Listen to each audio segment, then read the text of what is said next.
ये कोई साधारण निशान नहीं, ये भगवान विष्णु के असली पद चिन्ह है। लेकिन ये यहाँ किसी पूजा के लिए नहीं, बल्कि एक महाशक्तिशाली असुर की छाती को हमेशा के लिए दबाए रखने के लिए है। यह कहानी है असुर गयासुर की।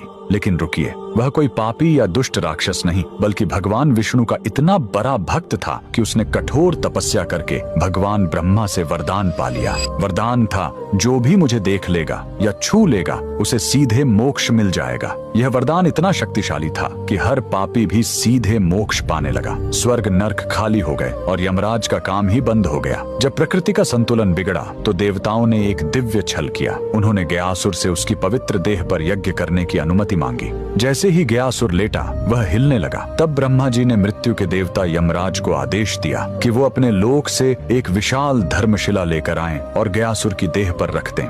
लेकिन गयासुर फिर भी हिलता रहा। तब उसे स्थिर करने के लिए स्वयं भगवान विष्णु ने उस विशाल धर्मशिला पर अपना दाहिना पैर रख दिया, जो हमेशा के लिए अंकित हो गया। भगवान के स्पर्श से गयासुर खुश था। उसने मृत्यु से पहले भगवान विष्णु से वरदान मांगा, मेरी यह देह दुनिया का सबसे बड़ा तीर्थ बने, और जो यहाँ अपने पितरों का पिंड दान करेगा उन्हें सीधे मोक्ष मिलेगा। और भगवान के आशीर्वाद से गयासुर का वही शरीर आज बिहार का पवित्र गया शहर है, और जिस स्थान पर विष्णु ने पैर रखा था वहीं पर बना है यह प्रसिद्ध विष्णुपद मंदिर। लेकिन रुकिए, इसी मंदिर के बगल में इस फल्गु नदी में कभी पानी नहीं दिखेगा। क्यों?